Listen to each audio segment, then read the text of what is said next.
Buen día para todos. Mi nombre es Maciel Karime Blanco Gómez. Soy estudiante del programa de Ingeniería de Alimentos de la UNAM.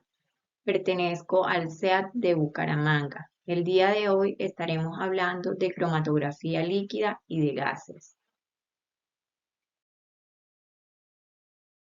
Cromatografía líquida es una técnica muy potente que se utiliza para identificar, cuantificar o purificar los componentes de una mezcla. La cromatografía líquida de alta resolución utiliza una columna que en este caso contiene unas partículas redondas que forman la fase estacionaria, además de un disolvente o fase móvil que se desplaza a la fase estacionaria gracias a la presión generada por una bomba. Los resultados son identificados por el detector y son registrados en forma de cromatograma.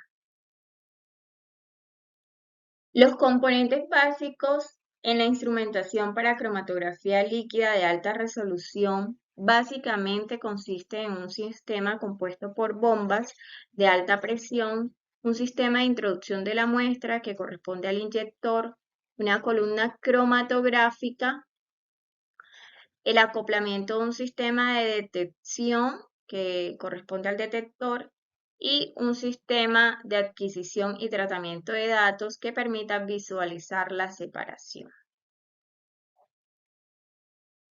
Detectores empleados en cromatografía líquida de alta resolución. Tenemos el detector espectrofotométrico, que está basado en la absorción de la radiación UV visible por las moléculas de soluto. En estos detectores, la luz emitida por una lámpara pasa a través de un monocromador o un filtro donde se selecciona la longitud de onda y llega a la célula de detección por la que está pasando la muestra eluida de la columna. Acá tenemos el eluyente de la columna. La intensidad de la luz transmitida se mide con un fotomultiplicador, el detector. Los detectores más sencillos de UV visible son los de longitud de onda fija, que es el que tenemos acá en la figura. Detector de fluorescencia. Estos detectores utilizan propiedades que tienen algunas sustancias de emitir radiación cuando se les excita con alguna luz ultravioleta o visible. La luz fluorescente se recoge en una dirección en forma de un ángulo recto con la excitación, minimizando el ruido de fondo procedente de la luz incidente.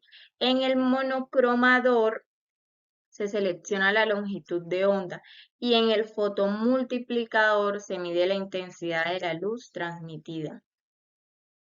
Detector electroquímico. Constan básicamente un electrodo de trabajo, un electrodo de referencia y un electrodo auxiliar o contraelectrodo.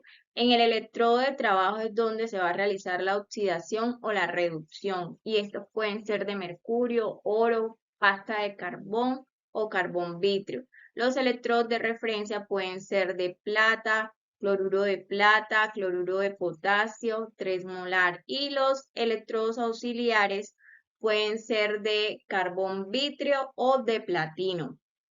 En este tipo de detectores amperométricos como el de la figura, estos se basan en la medida de la intensidad de corriente eléctrica que se genera debido al paso del analito por la célula de detección, donde se le aplica una diferencia de potencial que provoca la reacción de oxidación-reducción del mismo.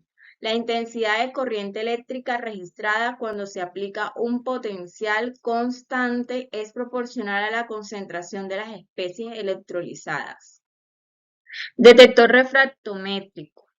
El fundamento de este detector es la medida en continuo y de forma diferencial en relación a un líquido usado como referencia del índice de refracción del eluyente de la columna, utilizando como líquido de referencia la propia fase móvil.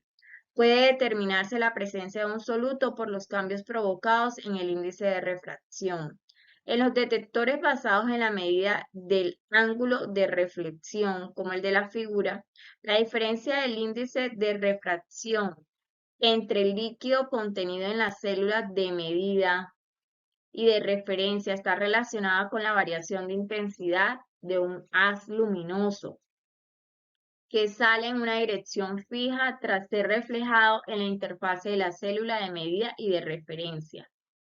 Parámetros de análisis cuantitativos. Estos corresponden a los principales parámetros cromatográficos. Tenemos el volumen de la fase móvil, que corresponde al volumen que queda retenido en la columna cromatográfica y se denomina volumen muerto. Entonces tenemos que el volumen muerto es igual al tiempo muerto, al tiempo básico o tiempo inerte, que es el que transcurre entre la inyección y la salida de una sustancia que no interacciona nunca con la fase estacionaria, es decir, aquella sustancia cuya velocidad a lo largo de la columna cromatográfica coincide con la velocidad de la fase móvil, por F, que corresponde al caudal al cual fluye la fase móvil. Este caudal se da en mililitros por minuto.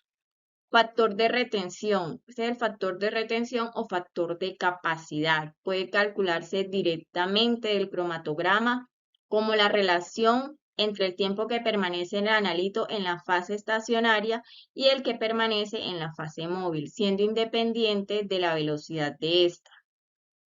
Entonces tenemos que el tiempo de retención menos el tiempo de la fase móvil dividido en el tiempo de la fase móvil corresponde al factor de retención. Otra ecuación que relaciona el factor de retención es esta que describe la distribución del soluto y que hace referencia a la cantidad total de este en cada fase involucrada en el sistema cromatográfico. Tenemos que K sub D es la constante de distribución, B sub S es el volumen de la fase estacionaria y B sub M es el volumen de la fase móvil. Constante de distribución. Tenemos que se define como el reparto de un soluto entre la fase estacionaria y la fase móvil. Factor de selectividad. Está definido en función de los factores y el tiempo de retención. La selectividad de un sistema depende de la naturaleza de las fases involucradas, de la naturaleza de los solutos y de la temperatura. Tenemos que T sub R2 es el tiempo de retención de las especies más fuertemente retenidas. T sub R1 es el tiempo de retención de las especies menos retenidas. Otra ecuación que relaciona el factor de selectividad está indicado por el factor de retención de acuerdo a las especies más retenidas o menos retenidas. Según la definición, el factor de selectividad siempre es mayor que la unidad, pero si su valor se aproxima a 1, la separación se hace imposible. Una selectividad aceptable es mayor o igual a 1,14. La resolución es una medida cuantitativa de la capacidad de la columna para separar dos analitos. Se mide entre dos picos contiguos. Entonces acá relacionan los tiempos de retención de acuerdo también a las especies más fuerte o menos fuerte retenidas. Otra ecuación que relaciona es esta, que también puede calcularse en función de las propiedades de la columna, como son la selectividad y el factor de capacidad o de retención. Número de platos teóricos. Tenemos que es una magnitud que se utiliza para cuantificar la eficiencia de un sistema cromatográfico. Este parámetro indica el número de veces que en una columna cromatográfica existe una altura equivalente a un plato teórico. Está relacionada T sub R es el tiempo de retención y W sub B es la anchura de la banda. Estos dos magnitudes dependen de la naturaleza de la fase móvil del soluto y de las variables operatorias. Tenemos que la altura equivalente de platos teóricos es igual a la longitud de la columna dividido en el número de platos teóricos.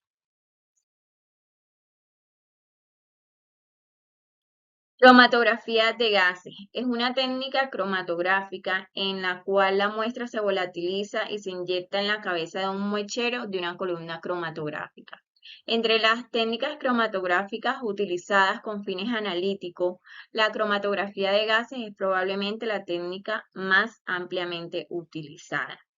Para realizar una separación mediante este tipo de cromatografía, se inyecta una pequeña cantidad de muestra a separar en una corriente de un gas inerte, como por ejemplo helio, a elevadas temperaturas. Esta corriente de gas atraviesa una columna cromatográfica que separa los componentes de la mezcla por medio de un mecanismo de partición que recordemos que es una cromatografía gas líquido o de absorción cromatografía gas sólido o en muchos de los casos por medio de una mezcla de ambos. Los componentes separados emergerán de la columna a intervalos discretos y pasarán a un sistema de detección, un detector, el cual enviará señales para registrarlo como tipo cromatograma. Acá observamos un equipo de cromatografía de gases, un cromatógrafo de gases modelo 7890B de Agilent Technology. Los componentes fundamentales de un cromatógrafo de gases son una fuente de gas, que básicamente pues este equipo tiene por detrás de él unas entradas de gases, un sistema de inyección que corresponde a los inyectores y que en este caso pues tiene dos posiciones, un horno y una columna cromatográfica, que básicamente la columna cromatográfica va instalada por dentro del horno para mantener las condiciones de temperatura. Tenemos también un sistema de detección que corresponde a los detectores y en este caso pues también tiene dos posiciones y finalmente un sistema de registro que acá no está, pero básicamente es un sistema cómputo con un software adecuado de acuerdo a los tipos de muestras a analizar y a los métodos utilizados. Los sistemas con respecto a los inyectores, estos tienen la finalidad o la misión de vaporizar la muestra e incorporarla a la corriente de gas portador que se dirige hacia la columna. La vaporización e introducción de la muestra en el sistema debe realizarse cumpliendo una serie de requisitos que son: primero, la vaporización de la muestra debe ser lo más rápidamente posible. Segundo, la vaporización debe realizarse sin discriminar ningún componente de la muestra. Y tercero, la muestra debe llegar a la columna como una banda lo más finamente posible. Con respecto al horno, en un cromatógrafo de gases tiene la función de mantener la columna termostatizada a una temperatura fija con gran precisión dentro de unos límites de más o menos 1 °C. Con respecto a los detectores, una vez que los componentes de la muestra han sido separados por la columna, se hace preciso el disponer a la salida de esta de un sistema de detección capaz de señalar la elusión de un componente de la muestra y ofrecer al mismo tiempo una señal proporcional a la cantidad de sustancia que pasa a través de él. Los detectores utilizados en cromatografía de gases son de tipo diferencial, es decir, no ofrecen señal cuando pasan por ellos solamente el gas portador y responden ante alguna propiedad que pueda variar cuando éste se encuentre mezclado con alguna sustancia eluida de la columna.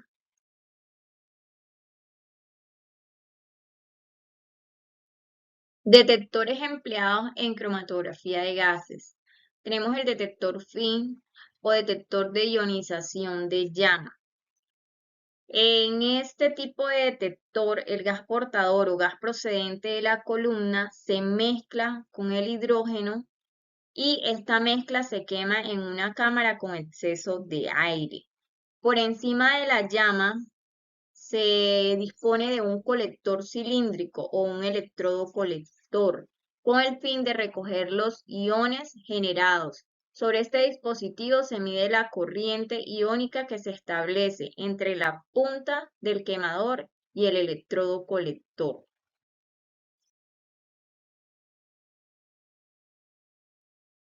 Detector TCD o detector de conductividad térmica.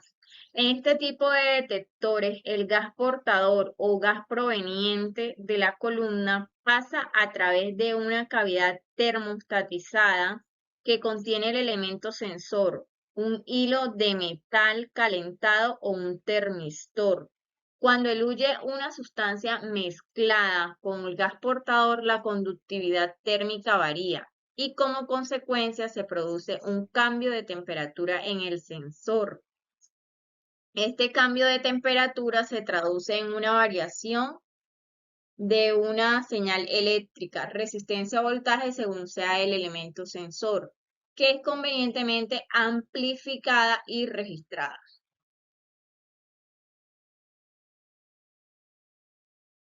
Detector de captura electrónica de tipo concéntrico. En este tipo de detectores se utiliza una fuente de radiación beta para bombear el gas portador que pasa a través de una cámara de ionización, generándose de esta forma un plasma de iones positivos, radicales libres y electrones térmicos. Estos electrones térmicos son recogidos en un electrodo colector, estableciéndose de esta forma una corriente de fondo en presencia de gas portador puro, que da lugar a la línea base del detector. Cuando un compuesto activo frente a este detector penetra junto con el gas portador en la célula de medida, puede capturar a los electrones térmicos. Este proceso de captura origina una disminución en la corriente de fondo del detector que puede relacionarse de forma cuantitativa con la cantidad del analito que está pasando a través del detector. Detector de fotoionización. Están basados en la utilización de los fotones generados en una lámpara de descarga para ionizar los compuestos orgánicos que emergen junto con un gas portador de una columna cromatográfica. Los fotones de alta energía procedentes de la lámpara y los iones generados son recogidos por medio de un electrodo polarizado o electrodo colector.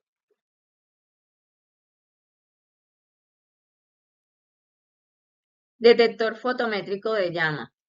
Este tipo de detectores utiliza hidrógeno para excitar a un estado electrónico elevado fragmentos de moléculas que contengan átomos de azufre o fósforo. Estos dos elementos son excitados de forma óptima por la llama de hidrógeno. Cuando retornan a su estado fundamental, emiten las líneas características de sus espectros. Las líneas analíticas de interés son seleccionadas por medio de un filtro óptico, un filtro de acuerdo a lo que se quiera determinar, que para azufre es de 392 nanómetros y para fósforo 526 nanómetros. Y la intensidad de la radiación emitida es medida por medio de un fotomultiplicador.